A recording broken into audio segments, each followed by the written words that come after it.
McDonald Forest is an OSU research forest in the foothills northeast of Corvallis, and the trails in Arboretum offer a variety of forest habitats to explore. I'd like to take you on a short tour to look at some of the common wildflowers and birds you can see along the trails in mid-spring. Migratory birds are arriving in the forest from late March through May. In the deciduous and mixed forests, some of the first to arrive are orange-crowned warblers, giving their simple but cheerful song. They are found in shrubs and in the lower limbs of trees, where they hunt for insects among the flowers, and sometimes they even sip nectar. One of the early bloomers providing nectar is tall Oregon grape, or shining Oregon grape, an evergreen shrub with compound leaves and holly-like leaflets. It has a cheerful cluster of yellow flowers, and it's the official state flower of Oregon. In shadier forests, look for another species, dull Oregon grape, or small Oregon grape. It sometimes grows alongside the taller version. Dull Oregon grape is more shade tolerant, has compound leaves with more leaflets, and longer flower clusters. Both produce berries in summer, providing food for birds that eat fruit, such as the black-headed grosbeak. They live in deciduous and mixed conifer deciduous forests, and the male has a lovely robin-like song that is clear and musical.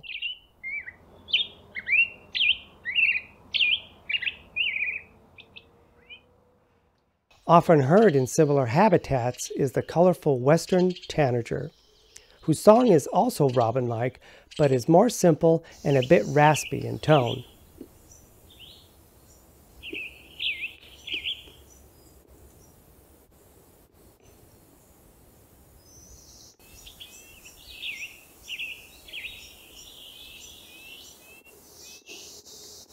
In open forests, clearings, and meadows, tough-leaf iris gets a little more sun. Blossoms vary from plant to plant, from deep purple to lavender. Great camas may grow in nearby meadows and usually have blue to purple blossoms, but occasionally you may see a white-flowered individual. Western buttercup is found in the same meadow. The introduced geranium called shining cranesbill is found along roadsides and trails where there's more sun.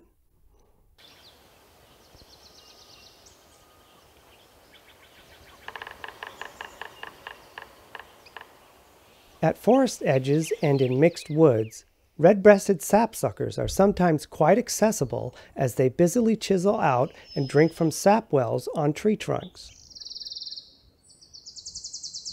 They know how to go just deep enough into the bark to get to the best sap, leaving a distinctive pattern of shallow pits on trees.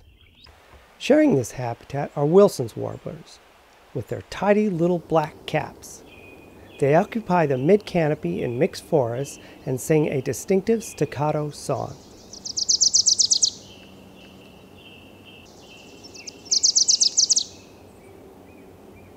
Purple finches usually remain high in the trees. Females are brown and streaky, as are males in their first year. Here's a young male singing his bubbly song from the top of a Douglas fir. Black-throated gray warblers forage higher in the canopy in both conifer and mixed conifer deciduous forests from low to mid elevations. They often sing this buzzy song.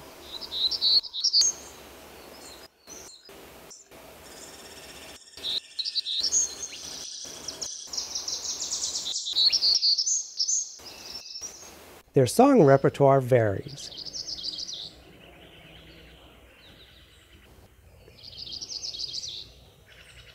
Some songs can easily be confused with the hermit warbler.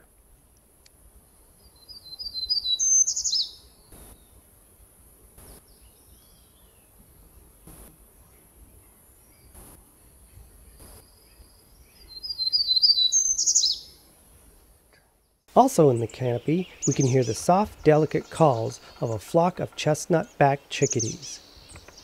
Although similar to the black-capped chickadee, also found in parts of Peavy Arboretum. They are much more numerous here, especially in the dense conifer forests. Unlike the black-capped, chestnut-backed chickadees have no whistled song.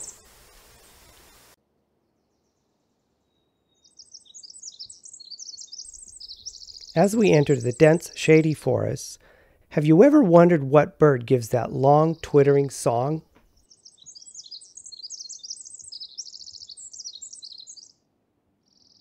The Pacific wren is a tiny, stub-tailed brown bird that skulks among the ferns and the undergrowth. The male sings with astonishing speed and volume.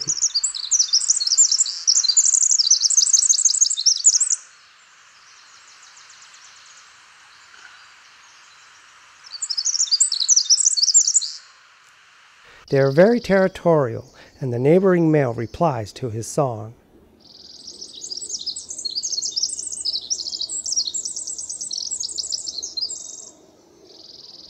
Each wren rules his own little kingdom of moss and ferns.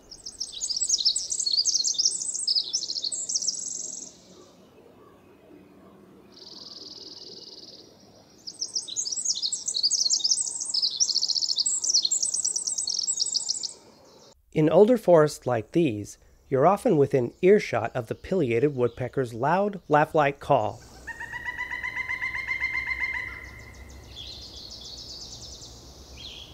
Look for the large, oval cavities they make in decaying trees as they search for insects.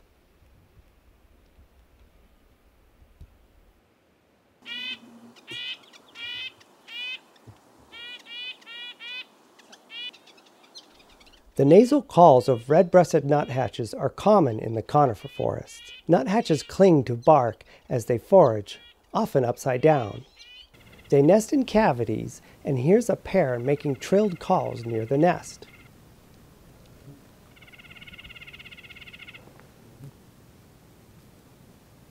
Brown creepers work the tree trunks from the bottom up, using their long, stiff tails as a prop. Their songs are too high-pitched for some people to hear.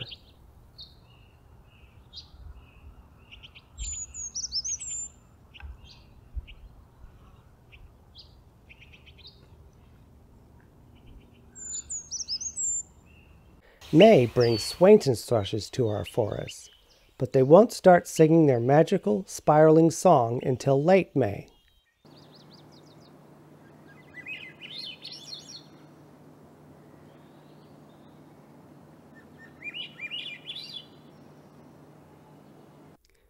Near Peavy Arboretum, you'll find Crone Miller Lake, a reservoir surrounded by mature forests. Before hikers and dogs arrive, wood ducks gather and socialize on the tranquil lake.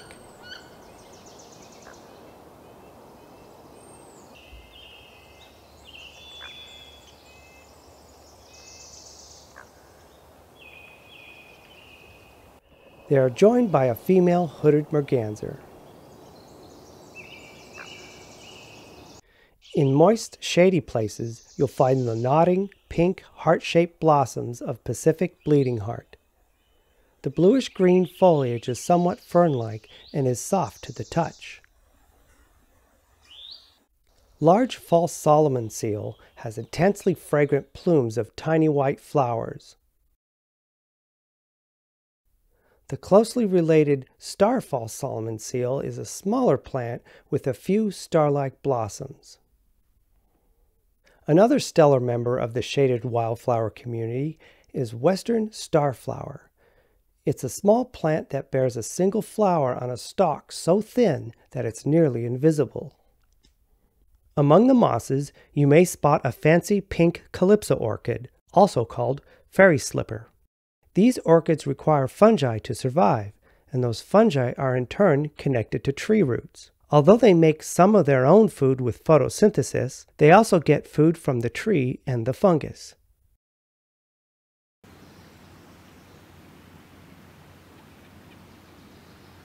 Pacific dogwood is a large shrub or small tree whose large white flowers stand out against the dark conifers.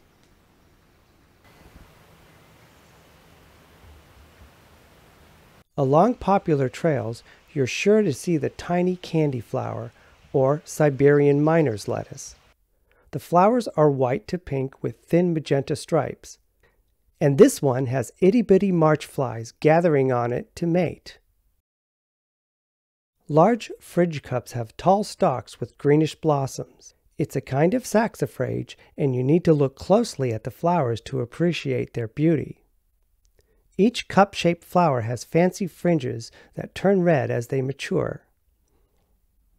Growing alongside these shade-loving native wildflowers is an introduced geranium species called herb robert.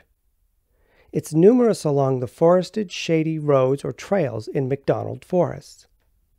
By mid-spring, the year-round resident birds have started nesting activities.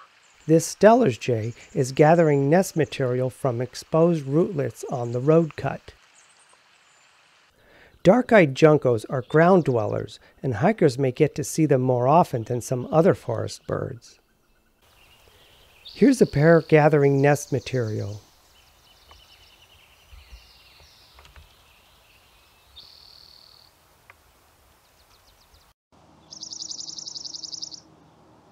Males climb to high perches to sing and claim their territory.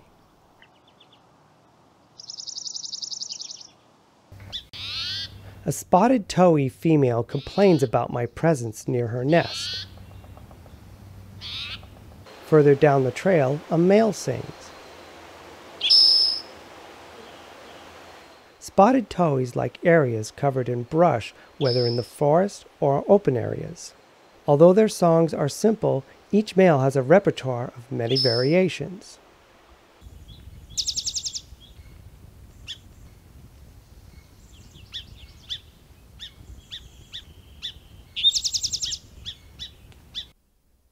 With the wildflowers, fresh green foliage, and the symphony of birdsong, the forest in spring invites us to spend some time in its ambiance. For the next few moments, let's enjoy the sights and sounds of the springtime forest.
Thank you for watching.